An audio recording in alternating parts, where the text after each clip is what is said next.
Buenos días. Le invito a abrir sus Biblias en Hechos 18. Si no ha ido a buscar su Biblia todavía, tiene tiempo, vaya a buscarla. Vamos a estar leyendo de Hechos 18. Espero que estén teniendo un lindo fin de semana, frío. Nos encontramos en esta situación nuevamente y bueno, esperamos que sea la excepción.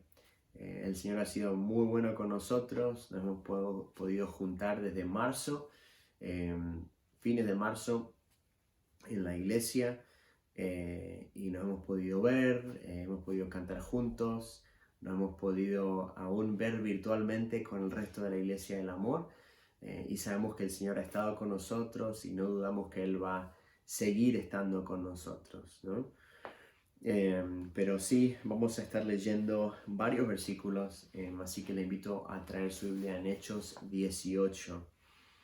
No sé si le ha pasado de mandar a su hijo a buscar algo, o una hija, siempre le echamos la culpa a los hijos, ¿no? A su hijo a buscar algo y usted sabe específicamente dónde está este objeto. Usted se puede imaginar, lo puede ver porque usted sabe dónde está y lo manda a su hijo a buscarlo y su hijo regresa con un no estaba, o no lo vi, o no hay ninguno, no está, qué sé yo. Y usted, como ya sabe dónde está exactamente la ubicación de este objeto, puede decirle: mira, tienes que abrir este cajón, o tiene que estar a esta altura, o está al lado de esto, y puede darle instrucciones de cómo encontrarlo.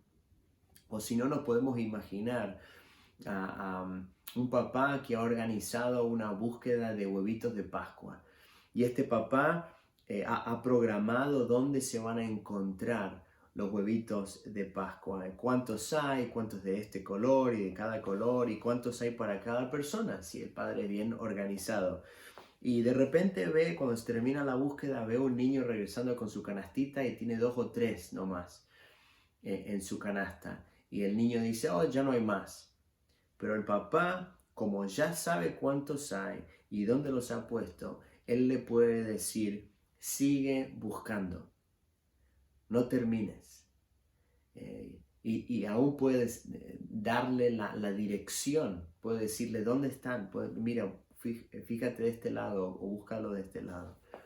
Algo similar ocurre en Hechos 18, donde nuestro Señor Jesús se le aparece a nuestro hermano Pablo y le dice a Pablo: Pablo, no calles, sigue hablando, porque tengo muchas personas para encontrar. Leamos ahora el pasaje de este día. Hechos 18, 1 al 11. Después de estas cosas, Pablo salió de Atenas y fue a Corinto, y halló a un judío llamado Aquila, natural del Ponto, recién venido de Italia con Priscila su mujer, por cuanto Claudio había mandado que todos los judíos saliesen de Roma. Fue a ellos, y como era del mismo oficio, se quedó con ellos y trabajaban juntos, pues el oficio de ellos era hacer tiendas. Y discutía en la sinagoga todos los días de reposo, y persuadía a los judíos y a griegos. Y cuando Silas y Timoteo vinieron de Macedonia, Pablo estaba entregado por entero a la predicación de la palabra, testificando a los judíos que Jesús era el Cristo. Pero oponiéndose y blasfemando estos, les dijo, sacudiéndose los vestidos: vuestra sangre sea sobre vuestra propia cabeza. Yo limpio. Desde ahora me iré a los gentiles. Y saliendo de ahí, fue a la casa de uno llamado Justo, temeroso de Dios, al cual estaba junto a la sinagoga. Vamos al versículo 9. Entonces el Señor dijo a Pablo en visión de noche: no temas, sino habla y no calles, porque yo estoy contigo, y ninguno pondrá sobre ti la mano para hacerte mal, porque yo tengo mucho pueblo en esta ciudad. Y se detuvo allí 1 año y 6 meses, enseñándoles la palabra de Dios. Qué interesantes palabras, ¿no? Versículo 10. Yo tengo mucho pueblo en esta ciudad, tengo mucha gente que me pertenece, dice otra versión. ¿Quiénes son estas personas del versículo 10 a las cuales el Señor Jesús se refiere y les dice: tengo mucho pueblo en esta ciudad, personas que me pertenecen? ¿Quiénes son? Estas son personas que aún estaban en su pecado en ese momento, cuando el Señor Jesús dice esas palabras. Son personas que no buscaban a Dios todavía, son personas que no han sido regeneradas, personas que no han nacido de nuevo todavía. No son los cristianos que habían oído y creído, no, son los cristianos que todavía están lejos. Y nuestro Señor Jesús las llama personas que me pertenecen. Y también son las personas que cuando Pablo les escribe una carta a estas personas, miren los títulos que le dan en 1 Corintios capítulo 1. Versículo 2 le dice, ustedes son iglesia de Dios. Versículo 2, santificados en Cristo, llamados a ser santos. Versículo 5, enriquecidos en Él. Versículo 8, van a ser encontrados irreprensibles, sin manchas, en el día de nuestro Señor Jesucristo. El versículo 9, son llamados a comunión con su Hijo. Estas son personas que han sido elegidas por Dios, personas que han sido llamadas por gracia. Y qué interesante que tenemos un grupo de personas que puede describirse como pecadores, como lejos, como personas que no buscan a Dios, personas que ni siquiera piensan en Dios y a la misma vez personas de que nuestro Señor Jesús le dice a Pablo que siga hablando de mí porque tengo estas personas que son mías. Esto me describía a mí.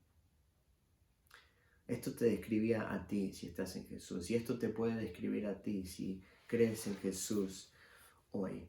Dijimos que este versículo 10 nos hace acordar a una búsqueda donde hay alguien que ya sabe cuántos hay, dónde están y cómo llegar a ellos. Y por eso el Señor Jesús le dice a Pablo, no temas sino habla y no calles, porque yo estoy contigo y ninguno pondrá sobre ti la mano para hacerte mal, porque yo tengo mucho pueblo en esta ciudad. El Señor le dice a Pablo, Pablo, no calles, sigue hablando. Tú sigue hablando, no te preocupes por las personas del versículo 6 que te han insultado de arriba abajo, que se han acordado de tu abuelita, que te han criticado, que no han creído tu mensaje. Tú sigue, porque tengo personas en este lugar que me pertenecen a mí, que van a creer en tu mensaje acerca de mí. ¿Cómo funciona esto? ¿Cómo van a ser llamadas estas personas? En primer lugar, tenemos que creer el hecho que esto será el trabajo, esta será la obra del Espíritu Santo. Una persona que va a creer porque el Espíritu Santo la llamó, la despertó. Una persona que se va a acercar porque el Espíritu Santo la acercó. Hay un autor que dice que sin la obra del Espíritu Santo no habría ni siquiera un creyente. El Espíritu Santo es quien nos llama, nos despierta, nos acerca, nos invita. Si vamos a acercarnos a personas que ya están, será la obra del Espíritu Santo. Miremos lo que dice Juan 6:44. El Señor Jesús está hablando acerca de esto, o habla acerca de esto en Juan 6:44 y dice, ninguno puede venir a mí si el Padre que me envió no lo trajere. Y yo le resucitaré en el día postrero. Y miren el versículo 37. Todo lo que el Padre me da, vendrá a mí. Y al que a mí viene, no le echo fuera. Las personas que se van a acercar, van a creer en Jesús porque son atraídas, son acercadas, son traídas por Dios. Es una forma pasiva. Efesios 2:13 habla de que es algo que se hace sobre nosotros, que nuestra forma es pasiva, es la acción de otra persona sobre nosotros. Miren lo que dice Efesios 2:13. Pero ahora, en Cristo Jesús, a ustedes que antes estaban lejos, Dios los ha acercado mediante la sangre de Cristo. Otra versión dice, han sido acercados. Esta es la acción de otra persona, de Dios, sobre nosotros. Esta es la obra del Espíritu Santo. Cuando el Señor Jesús le habla a los discípulos en Juan 16 y les dice que se va a ir y que les va a mandar otro consolador, el Espíritu Santo, les habla de la obra del Espíritu Santo en el mundo. ¿Y cuál es la obra del Espíritu Santo en el mundo en Juan 16? ¿Y cuál es la obra del Espíritu Santo en el mundo hoy? Miren lo que dice el versículo 8. Juan 16, versículo 8. Y cuando Él venga, convencerá al mundo de pecado, de justicia y de juicio. El Espíritu Santo convence al mundo de su pecado. El Espíritu Santo es el doctor que está repasando la radiografía con usted y le dice, ¿ves esto acá y acá? Ya, estás enfermo. ¿Ves estas manchas aquí? Tienes pulmonía. El Espíritu Santo nos dice, no estás tan sano como crees. El Espíritu Santo señala, saca a la luz, expone lo que ya está adentro. El Espíritu Santo también funciona como un abogado fiscal que presenta evidencia en contra de nosotros. El Espíritu Santo nos quiere presentar evidencia en nuestro corazón para llegar a un lugar de convicción, que somos convencidos de nuestro estado en el pecado, que somos convencidos de nuestra culpa, convicción, para llegar a un lugar de decisión. La convicción nos dice, estoy enfermo, soy culpable. Nos lleva a decisión y decimos, necesito un Salvador, necesito un doctor. El Espíritu Santo es quien nos convence, quien nos llama, quien nos acerca. El Espíritu Santo es la persona, es quien convence a las personas que ya están, como las personas en Corinto. Puede haber personas alrededor mío que ya están como las personas de Corinto. Puede haber personas que el Señor ha puesto alrededor mío que ya están, como se lo dijo al apóstol Pablo. El Señor le dice, tengo mucho pueblo, tengo muchas personas que son mías, sigue hablando, no calles. Podría haber personas en tu trabajo que ya están. Podría haber personas en tu barrio, en tu vecindario que ya están. Personas en tu familia que ya están ahí. Que son personas que le pertenecen al Señor Jesús, que están esperando que alguien les hable del Señor Jesús para creer. ¿Cuál es nuestra responsabilidad en todo esto? ¿Cuál era la responsabilidad de Pablo, el mandato del Señor Jesús? La misión, creer que hay personas y ser embajadores.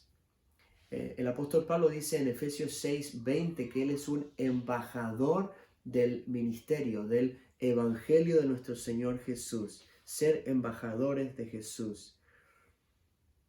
Pensemos en personas en tu familia, en tu trabajo, en tu barrio. El Señor le dice a Pablo, no temas sino habla, no calles. ¿Cuál es la primera razón que le da para que siga hablando, para que no tema? Versículo 10, porque yo estoy contigo. Lo primero que debemos recordar cuando pensamos en las personas alrededor nuestro que ya están, que le pertenecen al Señor Jesús, es que Jesús está con nosotros. Una de nuestras responsabilidades es orar por ellos. Orar. Cuando empezamos a orar diariamente, seguido por estas personas, cuando estas personas alrededor nuestro se convierten en nuestras preocupaciones, en nuestra prioridad número uno. Así como cuando oramos por los enfermos o por algo o una situación crítica, oramos por estas personas, nuestros corazones son movidos. Ahora nuestra mente y nuestro corazón, ahora entendemos, somos conscientes de oportunidades que se presentan para hablarles a estas personas del Señor Jesús. Y nuestro corazón también es consciente del trabajo del Espíritu Santo alrededor nuestro y en las personas que ya están, para que Él las alcance. Y cuando oramos, los corazones de estas personas son movidos, pues estamos intercediendo por ellos. Una de nuestras responsabilidades también es, obviamente, hablarles del Señor Jesús. Romanos 10:17 dice que la fe viene por el oír.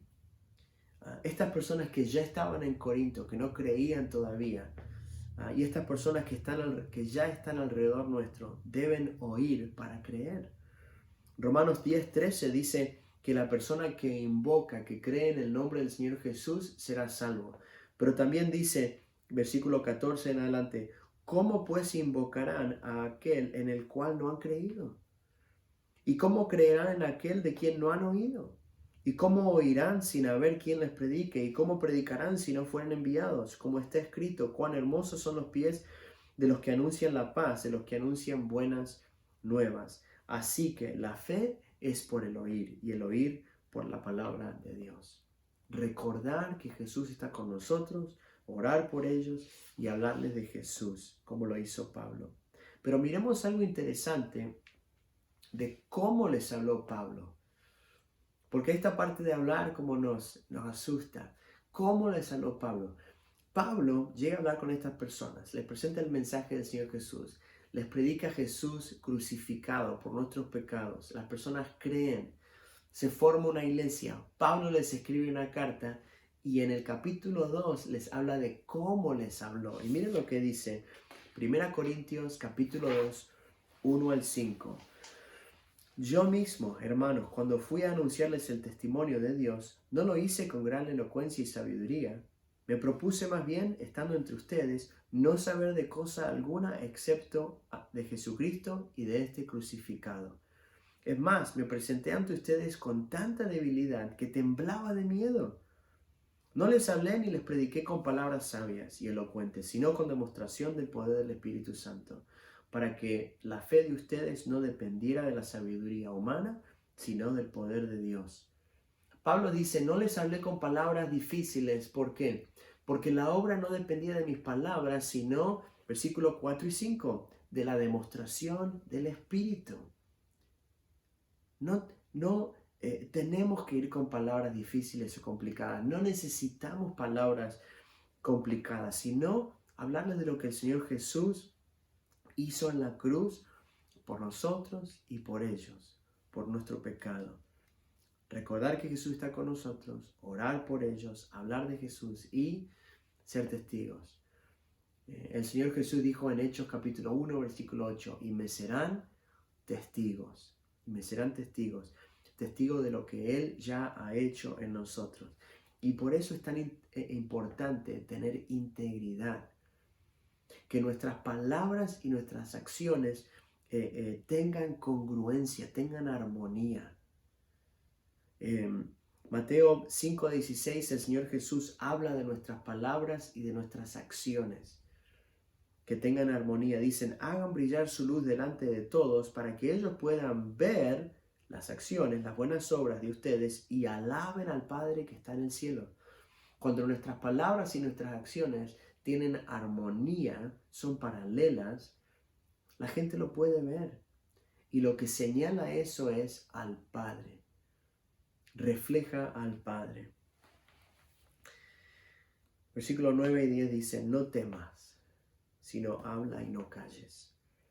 Porque yo estoy contigo y ninguno pondrá sobre ti la mano para hacerte mal. Porque yo tengo mucho pueblo en esta ciudad. ¿De quién diría esto el Señor Jesús en nuestras vidas? En nuestra iglesia. ¿De quién diría que Él tiene gente que le pertenece? ¿Diría esto de personas en tu trabajo? Diría, no calles, no temas. Yo estoy contigo, sigue hablando. Hay personas que ya están en tu trabajo. ¿Diría esto de personas en tu familia? ¿Diría esto de personas en tu barrio? ¿En tu vecindario? ¿Por quién debes empezar a orar todos los días y buscar oportunidades de hablarles del Señor Jesús? Debemos creer que hay personas que ya están, así como las había en Corinto, que están esperando escuchar el mensaje de nuestro Señor Jesús para creer y que Él está con nosotros. Quiero terminar con una historia que se encuentra en Juan capítulo 21. Así que les invito a abrir sus Biblias en Juan capítulo 21. Después de esto, Jesús se apareció de nuevo a sus discípulos, Jesús ya resucitado. junto al lago de Tiberíades. Sucedió de esta manera. Estaban juntos Simón Pedro, Tomás, al que apodaban Dídimo, Natanael, el de Caná de Galilea, los hijos de Zebedeo y otros 2 discípulos. Me voy a pescar, dijo Simón Pedro. Nos vamos contigo, contestaron ellos. Salieron pues de allí y se embarcaron, pero esa noche no pescaron nada. Al despuntar el alba, Jesús se hizo presente en la orilla, pero los discípulos no se dieron cuenta que era él. Hijitos, ¿no tienen algo de comer?, les preguntó Jesús. No, dijeron ellos. Tiren la red a la derecha de la barca y pescarán algo. Así lo hicieron. Y era tal la cantidad de pescados que ya no podían sacar la red. Y aquí los discípulos llegan a una conclusión obvia, porque ven la obra de Dios presentada en ese momento. Y en el versículo 7 ellos exclaman, ¡es el Señor! Es el Señor. Esta es la obra del Espíritu Santo. Esta es la obra de nuestro Señor. El Señor Jesús sabe dónde está su gente. Él sabe cuántos hay. Él sabe dónde están, cómo podemos llegar a ellos. Él sabe que ya están.